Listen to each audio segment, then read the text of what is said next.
Welcome everyone to this Innovate Eastman session. My name is Matt Scobrook, one of the entrepreneurs in residence here at Innovate Eastman. Really excited to be here to speak with you today about customer segments, how to segment your overall customer population in a way that's going to make sense for your business right now.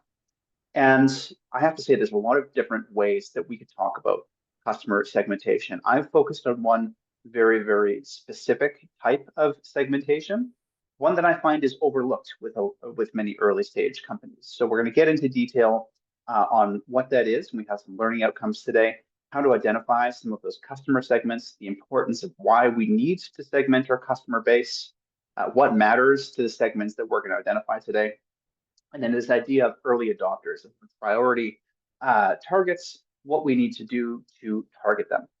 So when I say there's different ways of segmenting customers, I mean that we can look at demographics, we can look at geography, we can look at psychology, we can look at relative income. We can do all of these broad socioeconomic trends and metrics and numbers. And these are all extremely competent ways of looking at breaking down your customer segment. But when I say that there's one that is overlooked, it is the idea of what we call customer maturity or customer adoption. And we're actually going to spend our entire time in the presentation today talking about this idea of customer adoption. So segmenting customers as a general principle from a marketing perspective, this is the idea of breaking down your customers or users into specific groups. And each of those groups should be a large cluster of individual people that each group has a specific need or pain or willingness to try new things. It is a way to help you figure out what your overall customer base is, but then more specifically and perhaps more helpfully as we start to build our businesses, figuring out those first customers, who to sell to and who you can ignore for now. And then those user segments will allow you to figure out who to target first, and then second, and then third, and then so on over time, growing your market share. We do this because trying to sell to everyone all at once right out of the gate is expensive and time consuming and has a lower success rate because not everyone has the same needs or pains or opportunity to purchase your solution, become your customer. So the more that we can get into the specifics, however we choose to break it down, that will allow us to be more successful in figuring out how we're going to get that early stage income and sales and grow from there.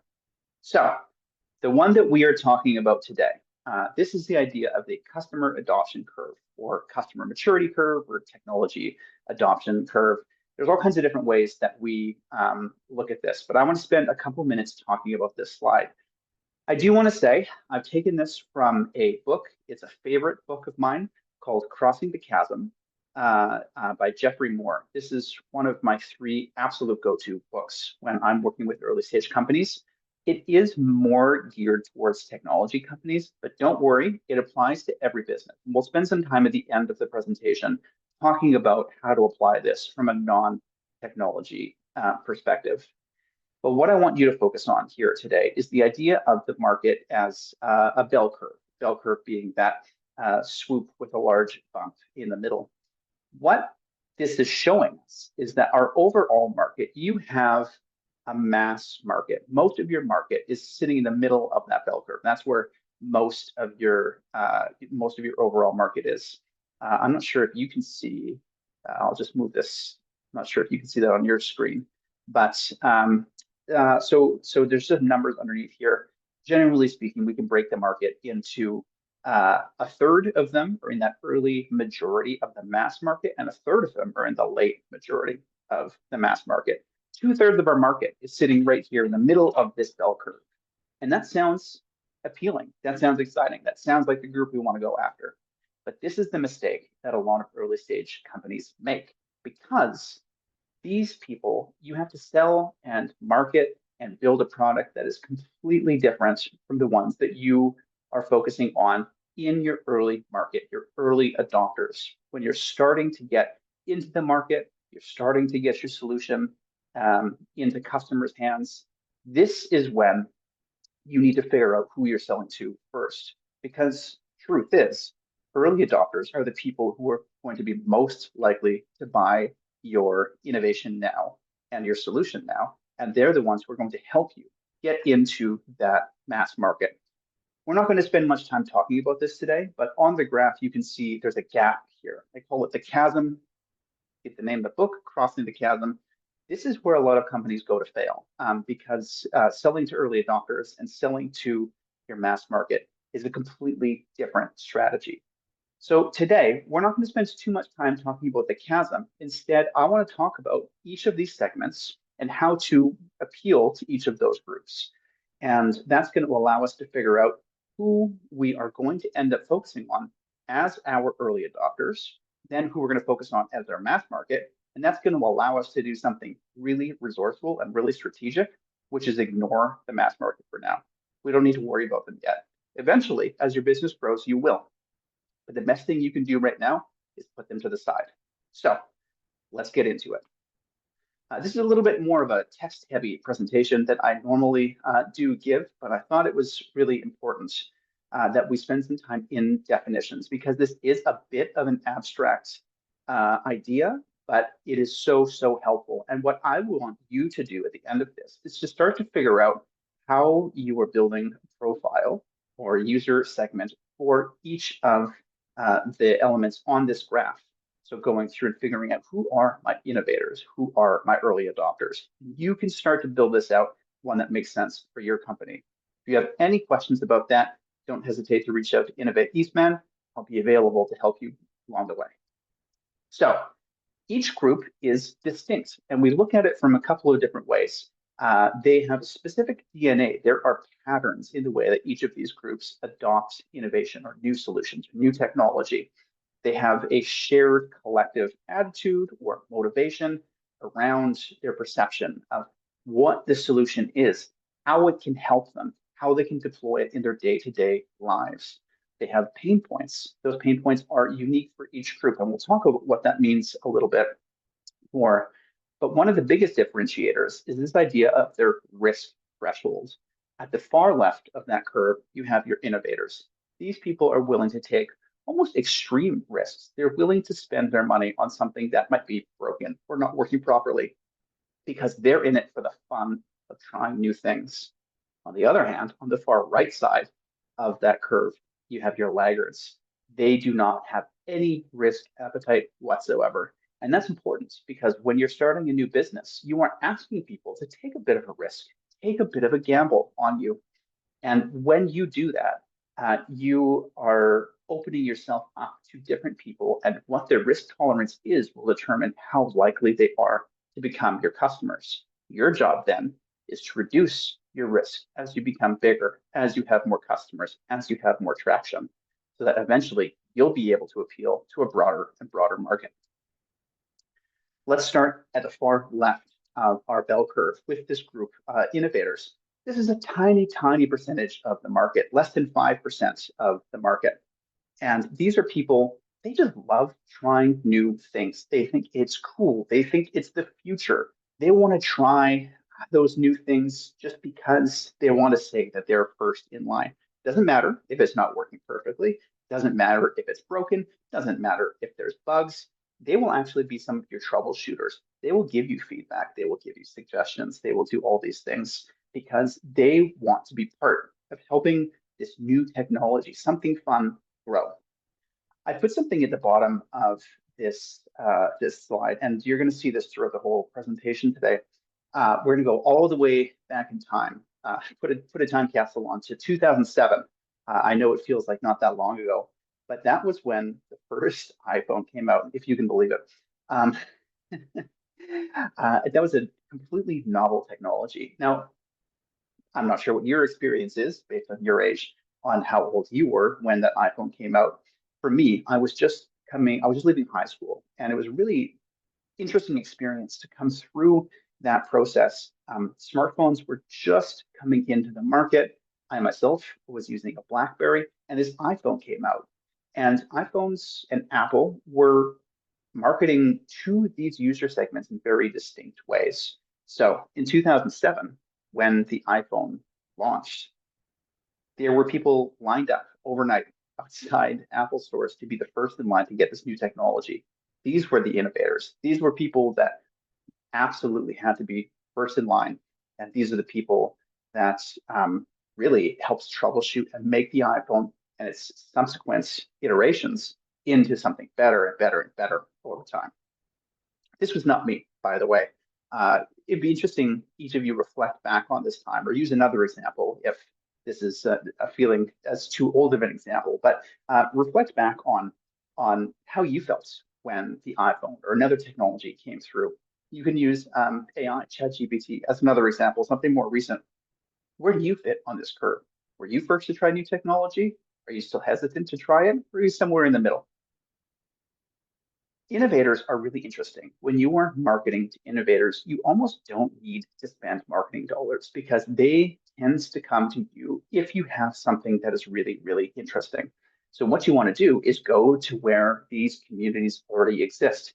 Web forums, Slack channels, Discord channels for using social media. There are groups that have grown organically into champions and cheerleaders of certain solutions or technology. And all you have to do is go in there and talk about what makes you unique, what makes you cutting edge. And then you can offer access to be one of the first in lines to try this new solution. They'll come to you, they'll try it out.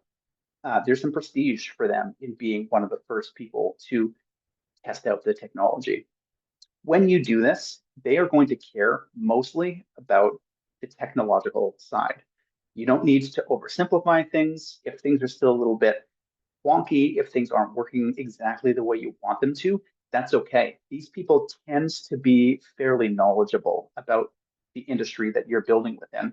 And so you can give them something that is not 100% great because they're going to give you a lot of feedback. And in fact, they might even think of themselves as co-creators. They're going to help guide this into something that could be better based on their experience, based on their feedback. And that will give you a lot of really interesting feedback on how you can continue to grow your product, your solution over time. Now, one limitation here is that innovators, they are so hyper focused on this market that they sometimes lose perspective on what the mass market needs generally. So don't necessarily feel like you need to adopt everything that you're going to hear in feedback sessions with this group, because sometimes they're just going a little bit deeper than you need to. It's always important to balance when you're looking at your customer segments. You can't implement everyone's suggestions all the time. So with innovators, you're going to get a lot of feedback. That's wonderful. It's very valuable. But at the same time, know your own resource, know your own constraints around time and dollars and things like that to make sure that you are deploying that effectively as a way to get to the next group. What is that next group? Early adopters. This is the market that I want you to focus on almost exclusively for the next 6, 9, 12 months as you start to grow your business. This is the group that is a little bit bigger, represents about 12%, 12 to 14, 15% of the market. They're not afraid to try new things. They're not afraid to take risks, but it's a bit of a broader group. And what makes them different from those innovators is that they understand the value of solutions. So now it's not just about the technology, it's about the impact, it's about the value that that technology and that solution creates. They're still doing their own gut checks because they understand the industry, they understand the potential here, but they kind of see into the future a little bit. And they understand what the future appeal and the future benefit of the solution that you're giving to them might provide. Another thing that makes them stand out is they are able to make their own purchasing decisions. What I mean by that is they don't need a case study, they don't need an external review. They're able to go to your website or have a sit-down meeting with you and say, yeah, that sounds good. I want to give it a try. That's not true of the mass market. The mass market needs a little bit more validation from that. That's why this group is important. If you can get in front of them, have a few direct conversations, these people are likely to become your customers because they're looking for something that gives them a bit of a competitive edge, something game changing. Price doesn't matter as much for them. They are really looking for the benefits, for the features. So going back to our Apple example, one of the first groups that were using iPhones at a bit of a broader market, business executives, creative designers, They were looking for the value of certain things. One of those things was email or apps on the go. Imagine, if you can, a time before apps were mainstream. That was 2007. And one of Apple's ways of getting to the early adopter market was highlighting the benefit of that, made them stand out. BlackBerry, the big competitor at the time, they weren't really using apps. They were great at email, but they were not functional in a way that designers and other executives needed them to be for anything other than email. Apple was able to show them a vision of the future, and that is the future that we live in today. So those early adopters, you can see by working with that group, Apple was able to get some traction, some reference to help that become the dominant market over time. But they didn't start with that dominant market. They did start with this early adopter group. Now, appealing to early adopters, you might not be ready just yet, but you need to start thinking about this group. What you need to do is start thinking about the future, thinking about the transformational benefits that your solution can give them, how you make their life better in a meaningful way. It could be a strategic way, it can be an emotional way, help them save time, save money, whatever that might be. Give them a bridge between the solution that you offer and their goals and vision for the future. You can use case studies, but those case studies don't have to be proven deployed in the real world. You can say, look, here's how we want you to use this. Here's how we think we can make your life better. We're going to give you some numbers, right? Maybe this is going to save you 20% of your time. Maybe this is going to help you reduce your costs by 10%, something like that. That is a case study that helps paint a picture. It gives them imagination. It gives them something exciting about what that future can give. And then, so in order to kind of win them over, they want to trust you. So make sure you're having those direct conversations with them. Give them direct access to you in your company or other leaders in the company that help them feel that that relationship is important, and promise them within the scope of reason that you are going to give them a differentiator. They're going to be able to be seen as leaders in the market if they adopt this, and if your solution allows them to give the benefits that you are promising to them. So you can see here this early adopter group. This is aspirational. This is a group that if you can get them behind you, they will enthusiastically adopt your solution and help you bridge that gap, right? These people, if it is 10 to 15% of the marketplace, this is substantial, and they're going to get you the rest of the information that you need to help you get a consistent pricing strategy. They'll give you a little more feedback that is more appealing to the overall mass market. They will give you case studies, testimonials, and feedback and reviews. These early adopters are the ones that help you get all of that coming together, and that gets you into the mass market. So this is the group I want you to focus on, but it is important, like I said before, spend some time on the other groups so you understand what they are, how you can plan for them in the future, but more importantly, why you don't want to start selling to them right now. So let's take a look. Early majority. This is about a third, again, of the overall market. But why it's hard to sell to them right now is because this is a group, they want proof. They want reliability. They do not want to be the first people to try something. They're looking for references. They're looking for case studies. They are looking for specific metrics on things that make the worlds for them better in a way that they can measure, that is proven out. Return on investment, cost effectiveness, price points, comparison, anything like that. And more importantly, they don't want to have to spend time figuring out how this works. They want it to work within their existing system. And when I say systems, that could be technology. It could just be their day-to-day operations. It can be the way they see the world. Ease of integration would be another way of saying this. So going back to Apple, you had leaders, you had designers in your early adopter market. They were looking at this visionary idea of what the future could hold. When Apple got into the mass market, it was through corporations. At some point, broad employee groups within large, small organizations, they got IT approval that said, okay, we figured out a way to make Apple work within our own IT systems. Now you can use email. Now you can use apps. That opened the floodgates for Apple. But importantly, That wouldn't have happened if you didn't have that early adopter group coming in first and talking through that vision of the future, getting the leaders excited and on board with this idea that allowed those leaders to go back to their organizations and say, this was transformative for me. I need everyone else to do this. They were champions inside those organizations. They were thought leaders. They were visionaries. That group is what allowed the early majority to get that system integration that demonstrated cost effectiveness, that demonstrated stability, that this worked, that it made their lives better in a tangible way. So how do you appeal to them? Well, you're looking here for proven results, customer references, whether it's surveys, feedback, Google reviews, case studies that you're putting up together. If you have a way to measure return on investment, right? Dollars always matter. Find a way to show, are you saving them time? Are you saving them money? Are you reducing risk in some way? And you want to emphasize that it's making their life easier.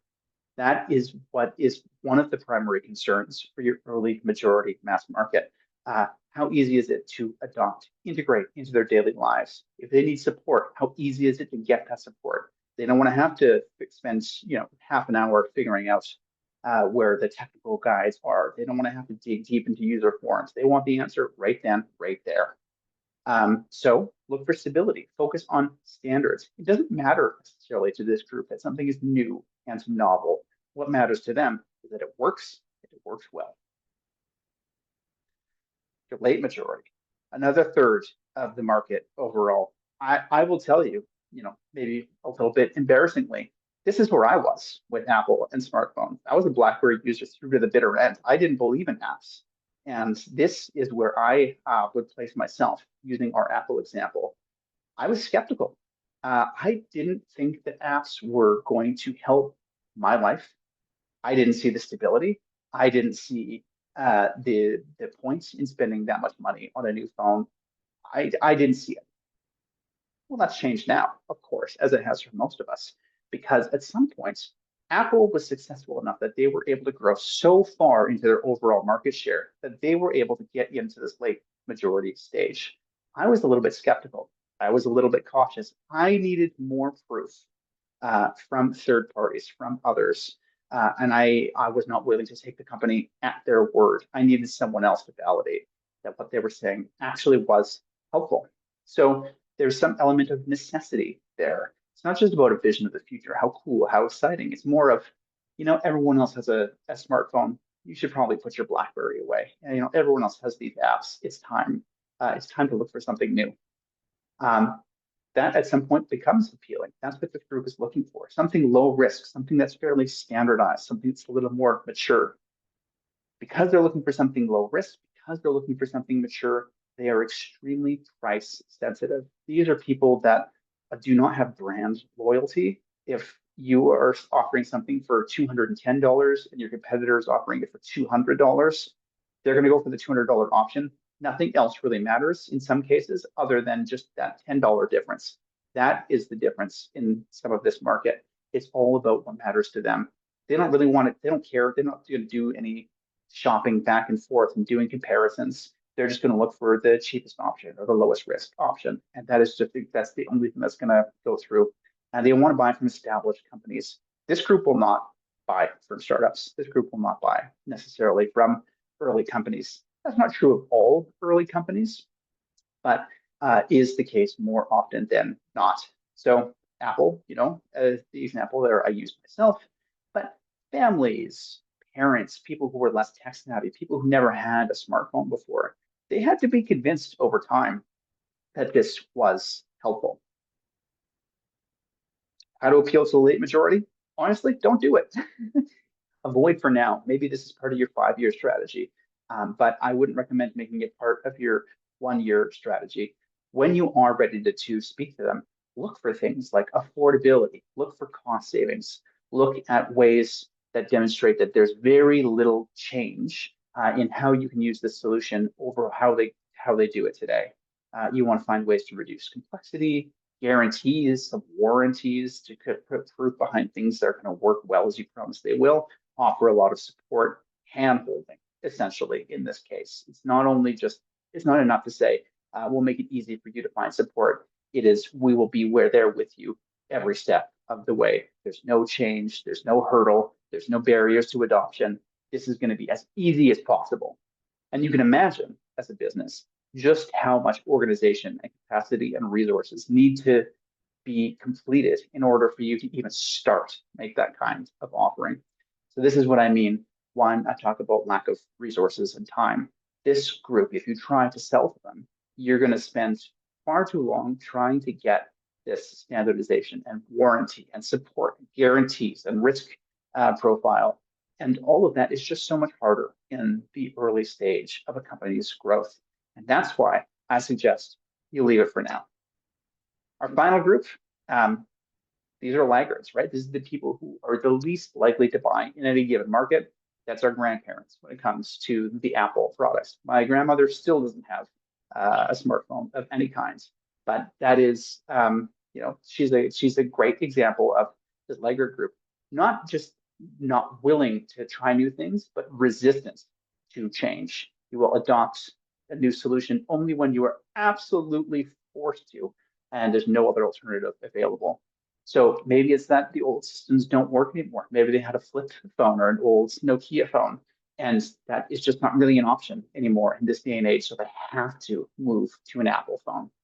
They are strongly risk averse. If there's any chance of something not working well, they will avoid it. They want minimal disruption. They don't want to change anything in their day-to-day lives. They want this to be think about it as little as possible. So I think it's pretty obvious why we would not want to appeal to this group. This is something that you don't want to have, you need to have it, is how you would frame it. Whether it's for compliance, whether it's for obsolescence, that their current solution just isn't available anymore, right? This is trying to, sell a car to someone still using a horse and buggy. At some point, you're not allowed to use a horse anymore. You're going to have to buy a car. That's really what this is with this group. And again, this is a small segment of the overall market. We're talking about 10% here, but it is a 10% that you can safely ignore.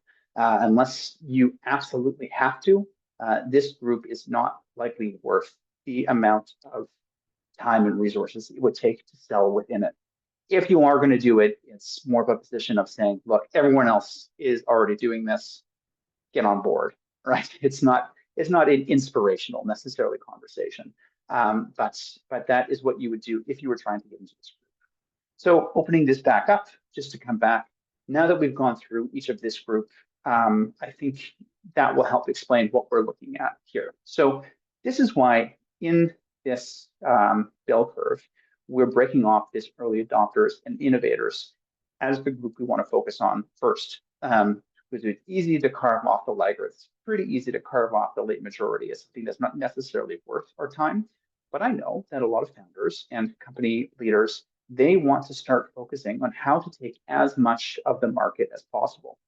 But as we've talked about already, the early majority, this is a group that needs a little more reliability. They need some case studies. They need some testimonials. They need some consistent pricing. They need some ways that demonstrate some validation that you've reduced risk in some way.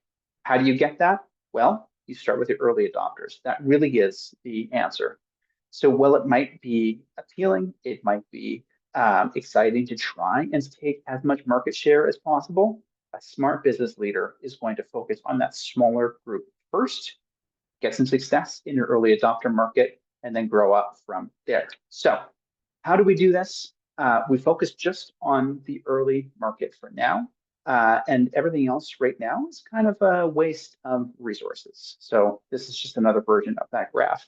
I should say every company and every industry is a little bit different in terms of some of this information and how you would segment these groups. So some of the percentages from that last slide, they're just meant as kind of guiding documents. So this one here that doesn't have numbers might be even a little bit more helpful, just for helping you think about the idea, the concept, the theory of this type of customer segmentation.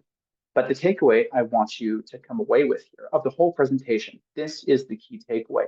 Don't focus on your whole market. The early market, early adopters, that is who you want to spend your time going after. So we carve that off and we think about that group first. We think about our ideal customers. So what is an ideal customer? These are the people who are more likely to buy right now, and that are the most likely to buy with the minimum amount of resources, time, money that you need to spend in order to get in front of that large group. These are people who are interested in your vision, not just features. And I know I've spoken about this in a past presentation, which you can always review through Innovate Eastman's video and presentation archive. But people don't buy what you do, they buy why you do it. That is very true for your early adopters and early market. They want to know how you're going to make their life better. They give you really good feedback, they help you build credibility, and eventually that will help you break into the mass market. So the way to segment that through is to go through your whole customer segment, your whole industry that you're wanting to look into. So in terms of market sizing, maybe you've decided, just as an example, that you are wanting to reach Canadians between the age of 18 and 35 who live in major urban centers, right? And that is your overall market. That's a great, even to get to that level is great. It starts to put some numbers. It allows you to count really how many potential users that you can find within that demographic, geographic market that you put into it. Where you're going to want to go in terms of figuring out your customer segments is now to start think about behaviors, pains, needs, wants, barriers, all of those things. What is going to make someone more likely to buy within that group? What is going to make someone less likely to buy within that group?